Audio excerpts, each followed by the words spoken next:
লকডাউনের আগে উত্তাল বাংলাদেশ, প্রবাস থেকে সবার চোখ নিজের দেশে, নিজের এলাকায়, কার কোথায় কি অবস্থা।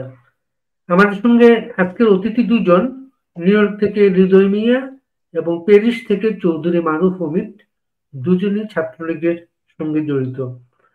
তাদেরকে নিয়ে আপনাদের শুরু করছি আজকের আমাদের আয়োজন। শুভেচ্ছা হৃদয়, শুভেচ্ছা অমিত। জি শুভেচ্ছা আপনাকে। ভাই। আপনারা যারা দেখছেন সবাইকে আমার পক্ষ থেকে এবং বাংলাদেশ আওয়ামী লীগের সংগ্রামী সভাপতি মাননীয় প্রধানমন্ত্রী জননেত্রী শেখ হাসিনার পক্ষ থেকে মুজিবীয় শুভেচ্ছা এবং অভিনন্দন। মারুফ। শুভেচ্ছা ফজলুল বাড়ি ভাই, আপনাকে অসংখ্য ধন্যবাদ আমাদের এই তরুণ প্রজন্মকে আপনার সাথে সংযুক্ত করার জন্য, আমাদের কথা শোনার জন্য। আহ ধন্যবাদ। আমার সাথে আছেন আমার হৃদয় ভাই, ওনাকেও ধন্যবাদ। তরুণ প্রজন্ম প্রসঙ্গ যখন আলোচনা, এইবারের আন্দোলন আমরা এখন পর্যন্ত গত এক বছরের বেশি সময় থেকে যত মিছিল হচ্ছে, যত কিছুই হচ্ছে, সবকিছু কিন্তু মোর দেন 90% তরুণ প্রজন্ম, এই ছাত্রলীগ। আমি একজন আওয়ামী লীগ নেতাকে জিজ্ঞেস করেছিলাম লকডাউন নাম নেওয়াটার কারণটা কি।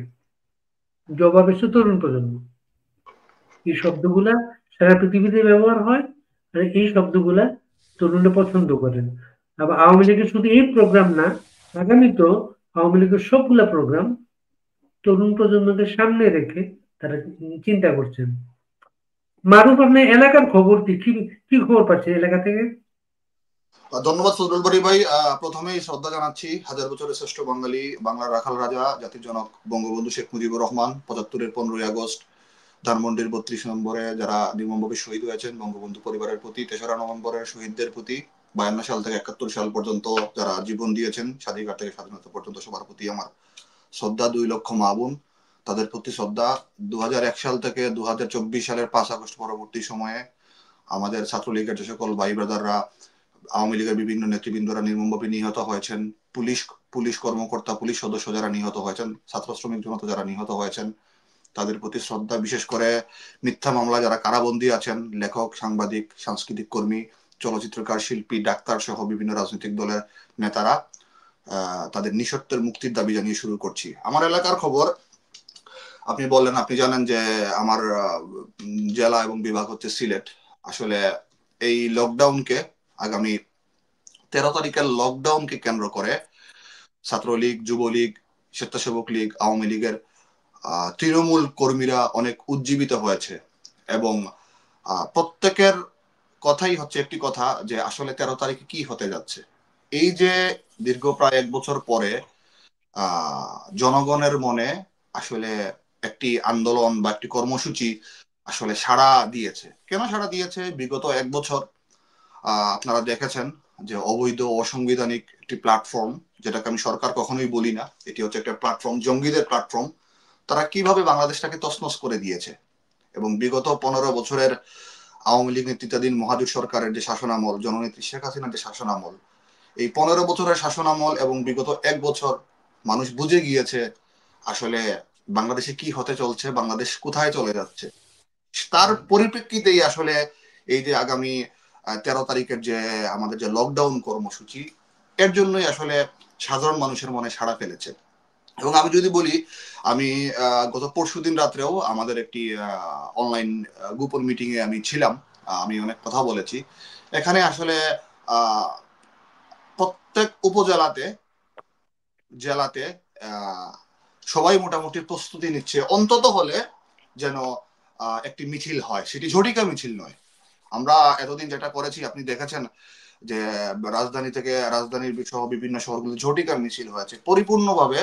উপজেলা শহরগুলোতে, বিশেষ করে সিটি কর্পোরেশন এবং জেলা শহরগুলোতে যাতে পরিপূর্ণ স্বতঃস্ফূর্ত মিছিল হয়, নেতাকর্মীরা এইভাবেই আসলে প্ল্যান নিচ্ছেন। এবং বিশেষ করে আপনারা জানেন যে দীর্ঘদিন থেকে যারা বিভিন্ন গত 15 বছরে রাগ, অভিমান বা বিভিন্ন রাজনৈতিক কারণে আওয়ামী লীগের যারা সিনিয়র নেতৃবৃন্দ ছিলেন, তৃণমূল যারা ছিলেন, বিভিন্ন কারণে তারা দূরে ছিলেন, এই মুহূর্তে তারা এই কর্মসূচির জন্য ছাত্রলীগ এবং যুবলীগদের ভাইদেরকে সহযোগিতা করছেন এবং বিভিন্ন ধরনের দিক পরামর্শ দিচ্ছেন।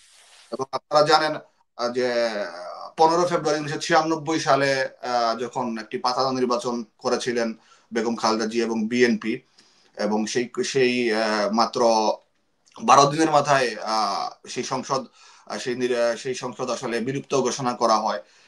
সেই নির্বাচনের পাতানো নির্বাচনের দিন মানুষজন গণকারফিউ করেছিল। ওই প্রসপেক্টাসেই আসলে আমাদের তৃণমূল আওয়ামী লীগের যে সকল সিনিয়র এবং প্রবীণ ব্যক্তিবর্গরা আছেন তারা আসলে ওইভাবেই দিক নির্দেশনা দিচ্ছেন এবং ওইভাবেই আসলে জেলা শহর, সিটি কর্পোরেশন, উপজেলা শহরগুলোর নেতাকর্মীরা আসলে প্রস্তুতি নিচ্ছেন। মারুফ, আপনার কাছে আবার আসবো পরে, হৃদয়ের যাই। আমরা আসলে আরেকটা জিনিস আমরা শুরুতে আর বললে ভালো হতো।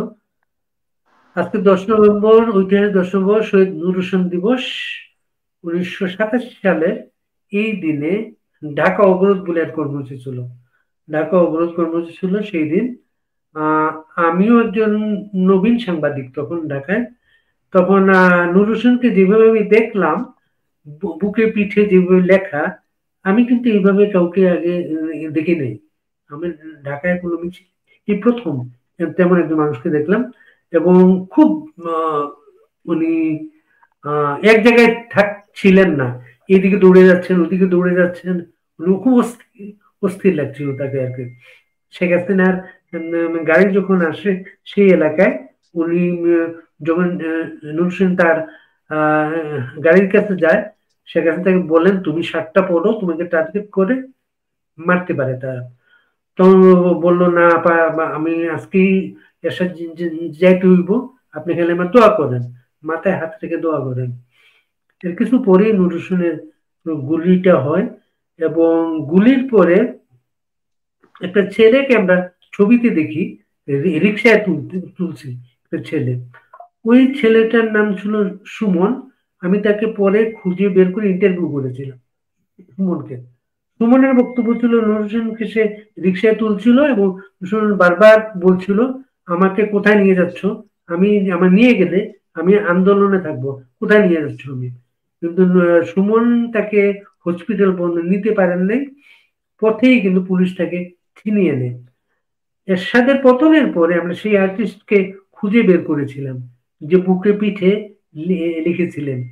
তা আমি তাকে জিজ্ঞেস করলাম আপনি যে বুকে যে শরীরে নিপাত যাক বানানটা ভুল ছিল, দন্তীয় নয় দীর্ঘকার নি ছিল, পয়কার পা নিপাত যাক। তা আমি, ও বললো যেটা ওই যে আর্টিস্ট যিনি বললেন নূর হোসেন একটা দেয়ালে লিখে দিয়েছিল চক দিয়ে। যেভাবে লিখে দিয়েছে উনি ওইভাবে তার বুকে পিঠে লিখেছেন।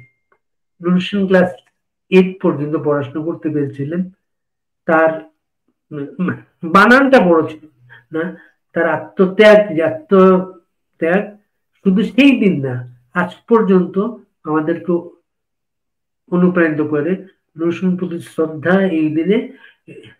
হৃদয়, আপনি আপনার শুরুটা করতে পারেন। ধন্যবাদ ফজলুল বারী ভাই। আজকে আপনারা জানেন 10 নভেম্বর শহীদ নূর হোসেন দিবস। ভাই বলেছেন 1987 সালে এই দিনে নূর হোসেন দেশের জন্য, গণতন্ত্রের জন্য আত্মহুতি দিয়েছিলেন। আমার এখানে বলার কিছু নাই, যেহেতু বারী ভাই প্রত্যক্ষদর্শী এবং সেখানে উপস্থিত ছিলেন। এটা নিয়ে বলার তেমন কিছু আমার নাই, কিন্তু মানুষ যারা জানে এই গণতন্ত্রের জন্য, এই নূর হোসেনদের মতো মানুষ যারা দেশের জন্য, গণতন্ত্রের জন্য জীবন দিয়েছেন, আমি তাদের প্রতি শ্রদ্ধা জানাই। আমার বক্তব্যের শুরুতেই শ্রদ্ধা ভরে স্মরণ করছি বাংলার রাখাল রাজা, জাতির জনক বঙ্গবন্ধু শেখ মুজিবুর রহমানকে। 1975 সালের 15ই আগস্ট তার পরিবারবর্গের প্রতি আমি শ্রদ্ধা ভরে স্মরণ করি। শ্রদ্ধা ভরে স্মরণ করছি জাতীয় চার নেতাকে, শ্রদ্ধা ভরে স্মরণ করছি স্বাধিকার আন্দোলন থেকে স্বাধীনতার আন্দোলনে যে সমস্ত বীর যোদ্ধারা আত্মহতি দিয়েছেন তাদেরকে, এবং 5ই আগস্ট পরবর্তীতে যারা জীবন দিয়েছেন, জেল খেটেছেন, দেশের জন্যে, দলের জন্যে সংগ্রাম করেছেন, সবার প্রতি রইল আমার বিনম্র শ্রদ্ধা। আজকে আপনারা জানেন, আজকে আমরা লাইভে আসছি মূলত হচ্ছে 13 তারিখে লকডাউনকে কেন্দ্র করে। আমি যদি আমার বক্তব্যের শুরুতেই একটু আপনাদের জানাই যে 10, 11, 12, 10, 11, 12 আপনারা দেখতে পাবেন যে বাংলাদেশের কি অবস্থা শুরু হয়ে গেছে। প্রতিটা জেলা, উপজেলা, ইউনিয়ন, গ্রাম, মহল্লা পর্যন্ত বাংলাদেশ আওয়ামী লীগের তৃণমূলের যে শক্তি, এই শক্তিকে বাধা দেওয়ার মতো বাংলাদেশের কোন প্রকার ফ্যাসিস্ট রেজিম কেউ এই শক্তিকে বাধা দিতে পারবে না। আপনারা দেখবেন যে তৃণমূল যেভাবে মাঠে নেমেছে, ইনশাল্লাহ আমরা বিশ্বাস করি 13 তারিখে এই গণতন্ত্রকে আমরা এই অবৈধ খুনি ইউনূস রেজিমের হাত থেকে মুক্ত করব। মাননীয় প্রধানমন্ত্রী জননেত্রী শেখ হাসিনার নির্দেশে বাংলাদেশ আওয়ামী লীগ, যুবলীগ, স্বেচ্ছাসেবক লীগ, মহিলা আওয়ামী লীগ, ছাত্রলীগ এরা যেভাবে মাঠে নেমেছে, অতি দ্রুত আমরা এই বাংলাদেশের যে রাজাকারের হাতে আমাদের লাল সবুজের পতাকা যে খামচে ধরেছিল, এই পতাকাকে রক্ষা করতে পারবো। আমরা রক্ষা করতে পারবো আমাদের সার্বভৌমত্বকে। আমরা রক্ষা করতে পারবো আমাদের যে সংবিধান, আমাদের সংবিধানকে। এই সংবিধান অনুযায়ী বাংলাদেশের প্রধানমন্ত্রী এখনো মাননীয় প্রধানমন্ত্রী জননেত্রী শেখ হাসিনা, এবং আমরা বিশ্বাস করি এই অবৈধ যারা আছে, জামায়াত, বিএনপি, এই অবৈধ ইউনূসের যে উপদেষ্টা, এইগুলাকে বাংলাদেশের মাটি থেকে এমন ভাবে বিতাড়িত করতে হবে। এরা বিতাড়িত হইতে পারবে না, আমি যদি একটু ভুল করি বিতাড়িত শব্দটা বলে। এরা বাংলাদেশের মানুষের কাছে এমন ভাবে মানে শাস্তি পাবে, যেটা মানুষ বলে যে এদের ধরে মেরে ফেলা হবে, এই করা হবে, আমি বলবো না। বাংলাদেশ আওয়ামী লীগ সন্ত্রাসে বিশ্বাস করে না। বাংলাদেশ আওয়ামী লীগ আইনের আওতায়, যেমনটা হয়েছিল আপনারা দেখবেন রাজাকারদের যে আহ, শাস্তি দেওয়া হয়েছে, এটা কিন্তু আইনের মাধ্যমে হয়েছে। তো আমি বিশ্বাস করি যে বাংলাদেশ আওয়ামী লীগ মাননীয় প্রধানমন্ত্রী জননেত্রী শেখ হাসিনা আবার ক্ষমতায় এসে এদেরকে শাস্তি দিবে, তবে শাস্তিটা হবে আইন অনুযায়ী। তো আপনারা দেখেন, আমি একটা কথা বলি। আমার ইউনিয়নে একদিন আগে একটা ফুটবল খেলা কেন্দ্র করে ওইখানে বিএনপির যে নমিনেশন প্রত্যাশী সে গেছে ওইখানে প্রধান অতিথি হিসাবে। এটা কোন শামাওবাদ, জেলা, কোন জেলা, কোন থানা, কোন ইউনিয়ন? এটা হচ্ছে ফরিদপুর জেলা সালতা থানা যদুনন্দী ইউনিয়ন, যেটা হচ্ছে গোপালগঞ্জের বর্ডার। তো ওইখানে কে এম ওবায়দুর রহমান সাহেবের মেয়ে শামা ওবায়দ রিঙ্কু, সে হচ্ছে আমার মানে ওইখানের বিএনপির মনোনয়ন প্রত্যাশী, বা মনোনয়ন তাকে দেওয়া হয়েছে। তো সেইখানে উপস্থিত ছিল। যখন ফুটবল খেলাটা শেষ হয়ে যায়, উৎসুক জনতা জয় বাংলার স্লোগান দিয়ে, ওই বিএনপির শত শত নেতাকর্মীও যদি থাকে, কিন্তু তাদেরকে উপেক্ষা করে ছাগলের 3 নাম্বার বাচ্চার মতো বানিয়ে, যেখানেও শামাওবাদ রিঙ্কু উপস্থিত ছিলেন, সেখানে জয় বাংলা, জয় বঙ্গবন্ধু, নৌকা এবং শেখ হাসিনার স্লোগানে মুখরিত হয়েছিল হাজার হাজার দর্শক শ্রোতার আহ পুরো গ্যালারি। তো আপনারা জানেন যে বাংলাদেশের তৃণমূল তো 2 দিন আগেই যদি শুরু হয়ে যায়, 13 তারিখ তো অনেক দূরের কথা ভাই। তো ওইখানে ওসি মহোদয় ছিল, প্রশাসনের লোক ছিল, বিএনপির লোক ছিল, কি করতে পারছে? বাংলাদেশ আওয়ামী লীগের তৃণমূলের শক্তি হচ্ছে বাংলাদেশ আওয়ামী লীগের 71-এর শক্তি, যেটাকে আহ, বাধা দেওয়ার মতো কোন শক্তি বাংলাদেশে আজ পর্যন্ত জন্ম নেয় নাই আমি বলে বিশ্বাস করি। মারুফ, আপনার এলাকার খবর কি? আমার এলাকাতে আমার যে সংসদীয় আসন, যেটা আপনারা জানেন যে সিলেট 3, ফেঞ্চুগঞ্জ, দক্ষিণ সুরমা, বালাগঞ্জ আমার সংসদীয় আসন। এখানে লোকজন অনেক উজ্জীবিত। বিশেষ করে আপনারা জানেন যে বিভিন্ন সময়ে আসলে মামলা মোকদ্দমার কারণে অনেকেই আসলে একটু সেফ ছিলেন, আছেন। কিন্তু আমাদের এখানে আওয়ামী লীগের এমপি কে ছিলেন? প্রথমে ছিলেন হচ্ছে মাহমুদুজ্জামান চৌধুরী কয়েস। উনি জাতীয় শিশু কিশোর পরিষদের মহাসচিব ছিলেন, আপনারা জানেন। এবং ওনার মৃত্যুর পরে উপনির্বাচনে সংসদ সদস্য হয়েছিলেন হাবিবুর রহমান হাবিব। হাবিব ভাই। লন্ডন। এবং এরপরেও তিনি উপনির্বাচনের পরে যে নির্বাচন হয় ওই নির্বাচনেও তিনি জয়লাভ করে। সংসদ সদস্য নির্বাচিত হয়েছেন। এবং এখানে যারা জনপ্রতিনিধি থেকে শুরু করে যারা আছেন, বিশেষ করে ছাত্রলীগ, যুবলীগ, আওয়ামী লীগের যারা আছেন, বিশেষ করে আমি ছাত্রলীগের কথাটা বলবো এবং যুবলীগের কথা বলবো, এখানে আসলে তারা কাজ করছেন। এবং আমি প্রথমেই যেটা বললাম যে আসলে অনেক কোনো মিছিল না হয়ে সামগ্রিকভাবে যদি একটি সফল জনসমাগম উপস্থিত করে যদি একটি মিছিল করা যায়, কারণ মিছিলটা হচ্ছে আমি মনে করি বা আমাদের সাথে যাদের তৃণমূলের যোগাযোগ আছে, কথা হয়, সবাই মনে করেন যে মিছিলটা খুবই গুরুত্বপূর্ণ। রাজনীতির ক্ষেত্রে বা কোনো আন্দোলনে সংগ্রামে যদি আপনার অধিকার আদায়ের প্রথম স্টেপটাই হচ্ছে মিছিল। আপনি মিছিলের মাধ্যমে, মিছিল এবং পোস্টারিং এর মাধ্যমে হচ্ছে আপনি সবচেয়ে বেশি জনসম্পৃক্ততা, কারণ আপনি জানেন যে আমাদের অঞ্চলটা হচ্ছে চা বাগান অঞ্চল, হাওর বেষ্টিত এবং চা বাগান বেষ্টিত অঞ্চল। চা, অনেক চা শ্রমিক রয়েছেন এবং এখানে দুটো বড় বড় চা বাগান রয়েছে এবং আমাদের উপজেলার একটি অংশই হচ্ছে হাওরের এক কিনারা, হাকালুকি হাওরের কিনারা, মানে এখানে হচ্ছে প্রান্তিক লোকজনের সংখ্যাটা বেশি, কৃষক শ্রমিক শ্রেণীর সংখ্যাটা বেশি। তো এবং বিভিন্ন শিল্প কারখানাও রয়েছে।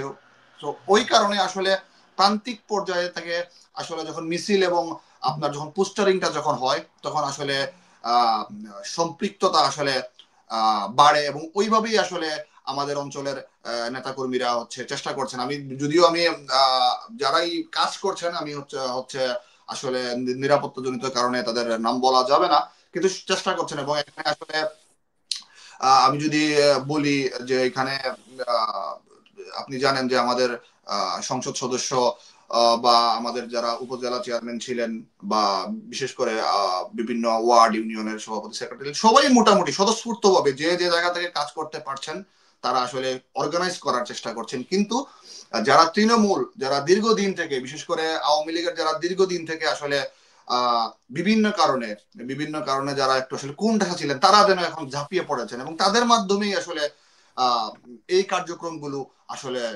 সম্পাদিত হবে। আরেকটা হাবিব, আপনাকে মানুষকে প্রথমে জিজ্ঞেস করি, পরে হৃদয়কে জিজ্ঞেস করব। ছাত্রলীগকে যেভাবে সক্রিয় আমরা দেখি, অন্য আওয়ামী লীগ তো নানা সহযোগী সংগঠন আছে, ছাত্রলীগের মতো কিন্তু সেইভাবে না।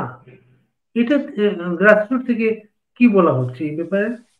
আসলে আপনি জানেন যে এখন হচ্ছে সামাজিক যোগাযোগ মাধ্যমের একটা প্রজন্ম যাচ্ছে এবং আপনি জানেন যে এই যে যে মেটিকুলাস ডিজাইন করে আসলে বাংলাদেশকে পাকিস্তানি ভাবধারায় পুনরায় ফিরিয়ে নেওয়ার জন্য 54 বছরের 53 বছরের তাদের যে যন্ত্রণা ছিল সেই যন্ত্রণা মিটানোর জন্য, এই রাজাকার আল বদরের তাদের যে যন্ত্রণা ছিল সেটা মিটানোর প্রধান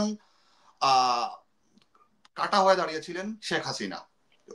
উনি ছিলেন প্রথম, মানে ইস্পাত কঠিন বাধা। তো উনাকে এই যে বিতর্কিত করার জন্য যে প্রজন্মটাকে হচ্ছে এই জঙ্গি গোষ্ঠীরা কাজে লাগিয়েছে অপপ্রচার এবং গুজবের মাধ্যমে, ইয়াং জেনারেশনের একটা অংশ।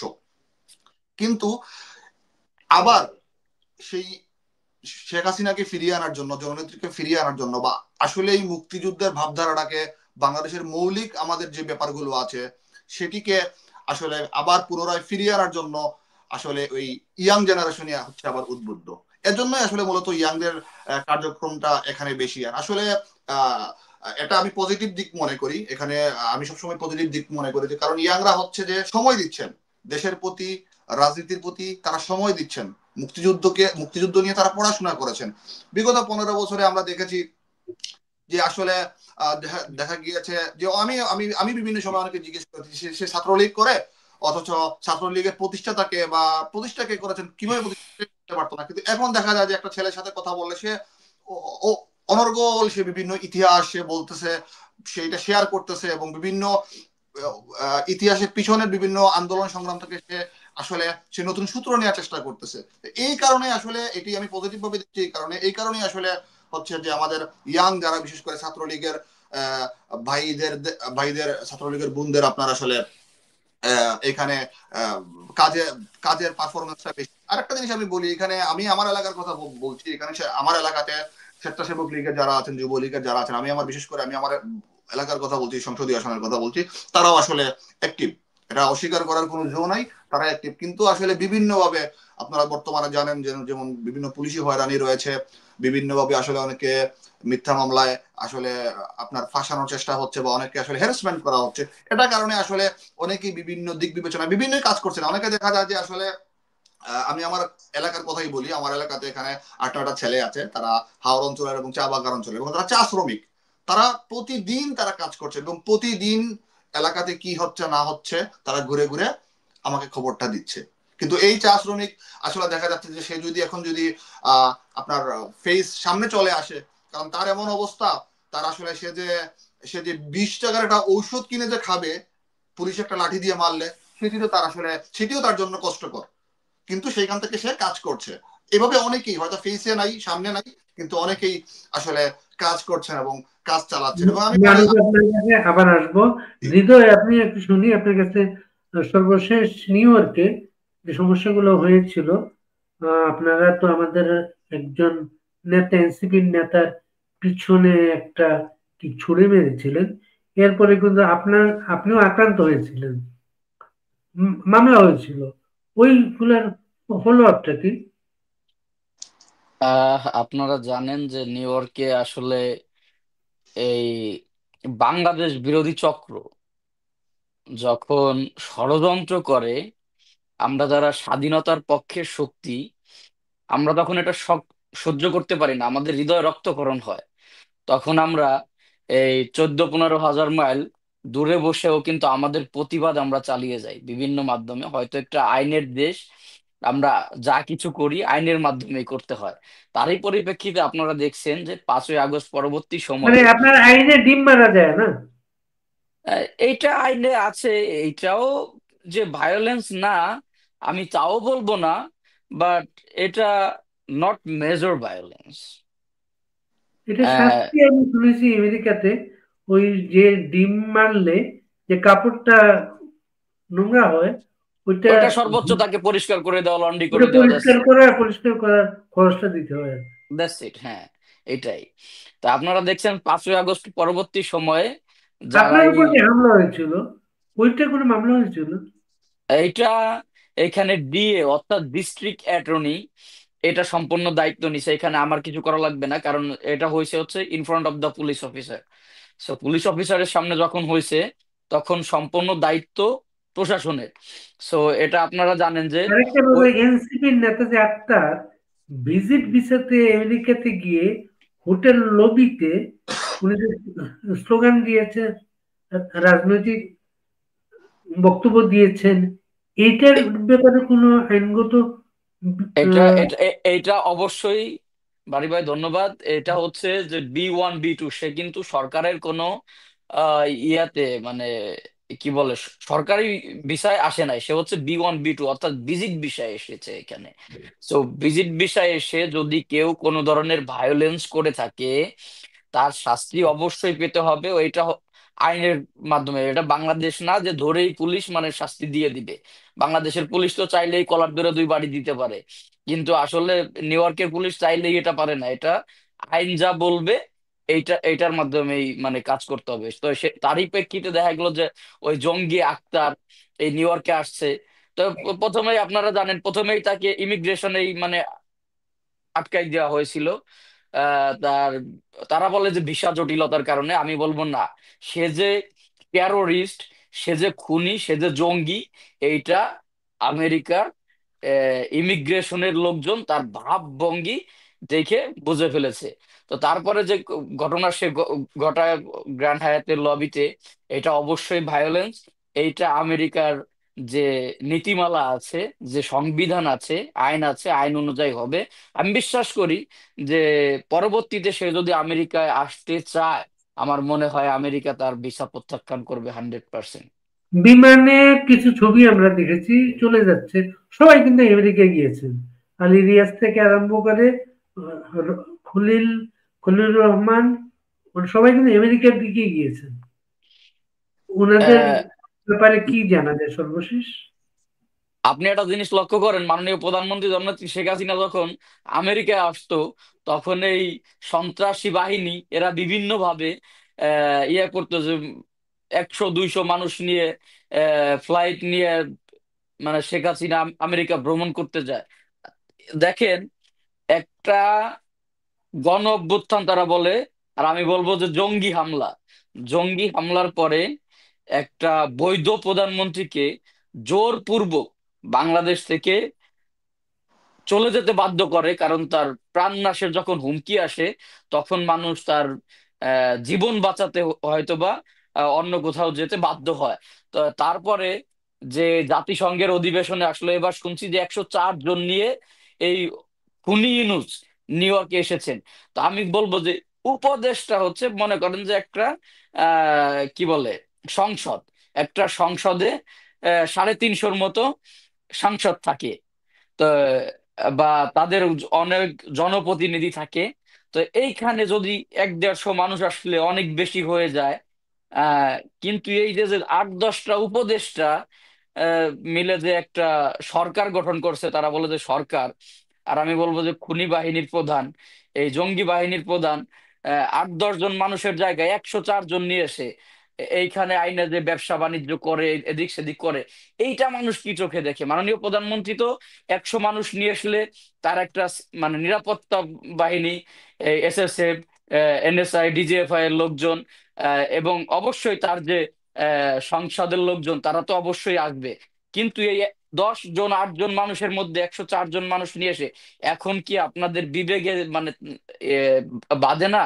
এখন শেখ হাসিনা। হৃদয় হৃদয় আবার আসবো আপনার কাছে। মারুফ, 13 তারিখে ওরা একটা তারিখ ঘোষণা করবে শেখ হাসিনার বিচারের রায়ের দিন। আপনারা প্যারিসে বসেন, এই ব্যাপারটাকে নিয়ে কি ভাবছেন? জি ধন্যবাদ। আপনি এই প্রসঙ্গটা নিয়ে আমি বলতে যাচ্ছিলাম যে এখানে আগামী 13 তারিখে ইউরোপ, সর্ব ইউরোপ আওয়ামী লীগের উদ্যোগে এবং নেদারল্যান্ড আওয়ামী লীগের সহযোগিতায় ডেনহাগ আন্তর্জাতিক অপরাধ আদালতের সামনে একটি মানববন্ধন এবং প্রতিবাদ সভার আয়োজন করা হয়েছে, এবং এখানে ইউরোপের বিভিন্ন দেশ থেকে সবাই পার্টিসিপেট করবেন। এবং এরপরে হচ্ছে এই যে বর্তমানে যে অবৈধ ইউনুস গংদের এবং তার প্ল্যাটফর্মের যে একটি ক্যাঙ্গারু কোর্ট, এই ক্যাঙ্গারু কোর্টের ক্যাঙ্গারু কোর্টটা কিভাবে মিথ্যা এবং বিভ্রান্তকর ভাবে আসলে পরিচালনা করা হচ্ছে এবং এবং বিভিন্নভাবে বিভ্রান্তকর এবং মিথ্যা তথ্য দিচ্ছে, এটি নিয়ে একটি ডকুমেন্টস অলরেডি রেডি করা হয়েছে এবং সেটি আন্তর্জাতিক আদালতে জমা দেওয়া হবে, পাশাপাশি একটি স্মারকলিপিও দেওয়া হবে। এটি হচ্ছে সর্ব ইউরোপ আওয়ামী লীগের কথা বললাম। আর আমাদের ফ্রান্সের কথা হচ্ছে, আমরা আগামী 7 থেকে 8 দিনের মধ্যেই হচ্ছে এই লকডাউনের সমর্থনে এবং লকডাউন পরবর্তী কি কর্মসূচি আসে সেটার উপর বিবেচনা করে আসলে আমাদের কর্মসূচি ঘোষণা করা হবে। গত 2 দিন আগেও আসলে আমাদের ঊর্ধ্বতন যারা আছেন, আমাদের সভাপতি এবং সাধারণ সম্পাদকের মারফতে এবং বিভিন্ন সাংগঠনিক সম্পাদকদের মারফতে জানতে পারলাম যে এইভাবে একটা প্ল্যান করা হচ্ছে। এটি হচ্ছে 1 নম্বর।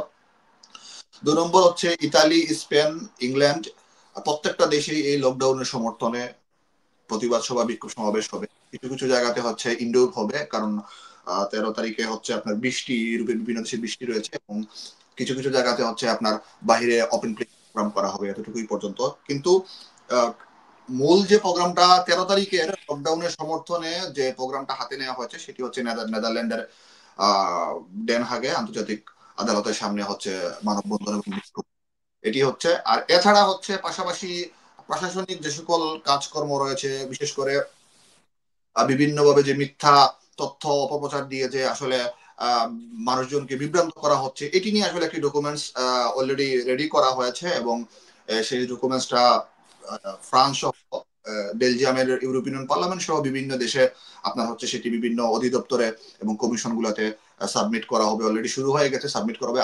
আপনাকে আমি একটা কথা বলে রাখি, আমরা ফ্রান্স থেকে ফ্রান্সের আপনার প্রচার এবং প্রকাশনা সেলের উদ্যোগে এবং এইখানে একটি একটি টিম করে, বিশেষ করে ফ্রান্সের তথ্য ও গবেষণা সেল, এই দুটির উদ্যোগে আমরা আসলে 78 পৃষ্ঠার একটি একটি ডকুমেন্টস রেডি করেছি, এবং এটি আসলে বিভিন্ন জায়গাতে আমরা ইমেইলের মাধ্যমে প্রেরণ করেছি, এবং এটি আসলে যদিও কোনো রিপ্লাই আসেনি, বাট আমাদের এই ডকুমেন্টসগুলো যে আসলে অ্যাকসেপ্ট হয়েছে, আমরা বিভিন্ন জায়গা থেকে আসলে বার্তা পেয়েছি। আর হয়তো আগামী 1 সপ্তাহের মধ্যে আমাদের এই লকডাউন পরবর্তী সময়ে কি কর্মসূচি আসে দল থেকে, সব মিলিয়ে হচ্ছে ফ্রান্সে আরেকটি আহ, আহ, কর্মসূচির সম্ভাবনা আছে। এটি আসলে ডেটটা আমি এই মুহূর্তে ফিক্সড করে বললাম না, তবে আগামী 7 থেকে 8 দিনের মধ্যেই হয়তো সেটি কার্যক্রমটা করা হবে।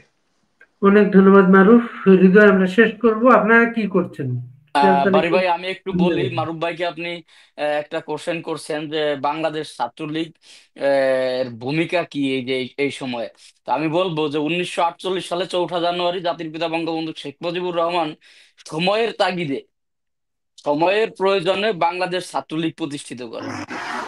বাংলাদেশ ছাত্রলীগ 52-র ভাষা আন্দোলন থেকে আজ অব্দি পর্যন্ত আমরা শেষ করব। আমরা এ- ছাত্রলীগের ব্যাপারে আমরা খুবই হ্যাপি, কারণ এই পুরো আন্দোলনে একটু ভাই, ninety nine percent Chhatra League, ninety nine একটু পার্সেন্ট বলি, একটু বলি।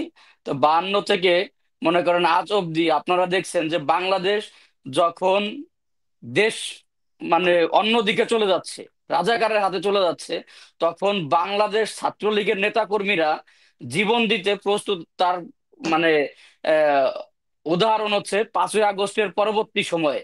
আজকে ছাত্রলীগের ভাইয়েরা বাড়ি থাকতে পারছে না, পেটে খাবার নাই, পরনে কাপড় নাই, কিন্তু তারপরেও এই দেশমাতৃকার জন্য বাংলাদেশ ছাত্রলীগের আমাদের ভাইদের যে ভূমিকা, এইটা মনে করেন যে অতীতের চেয়েও অনেক বেশি গুরুত্ব বহন করে বলে আমি মনে করি। তো বাংলাদেশ ছাত্রলীগ যখনই দেশ 13 বিরোধী কোনো তারিখকে সামনে ষড়যন্ত্র হবে। রেখে 13 তারিখে যে রায়ের একটা তারিখ ঘোষণা করা হবে, ওই তারিখকে কেন্দ্র করে নিউ ইয়র্কের আপনাদের কর্মপন্থা নিয়ে কোনো তথ্য হ্যাঁ, দেওয়া নিউ যায়? ইয়র্কে আপনারা ইতিমধ্যেই দেখেছেন আমাদের সংগ্রামী সভাপতি ডক্টর সিদ্দিকুর রহমান অলরেডি তার ফেসবুকে পোস্ট করে দিয়েছে।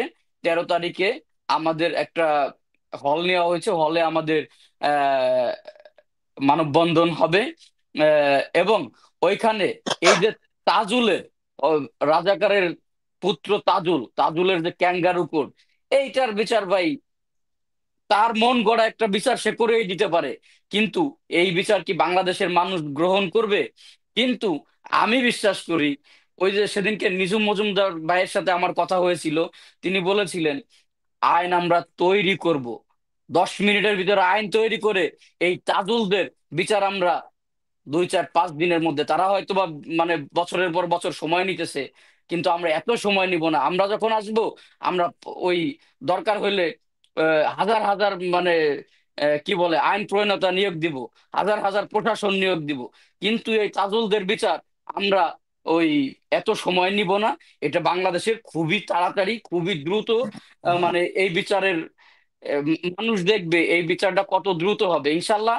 বাংলাদেশ আওয়ামী লীগ এবং বাংলাদেশের জনগণদের আমি একটাই বলি যে সময় চলে এসেছে, আপনারা রুখে দাঁড়ান। আপনারা যখন রুখে দাঁড়াবেন তখনই বাংলাদেশ বাঁচবে। আর বাংলাদেশ আহ, আওয়ামী লীগ যদি ফিরে আসে, তাহলে বাংলাদেশের যে দরিদ্র মানুষ, যে হতদরিদ্র মানুষ, তারা বাঁচবে। আর তারা বাঁচলে আমার দেশ বাঁচবে।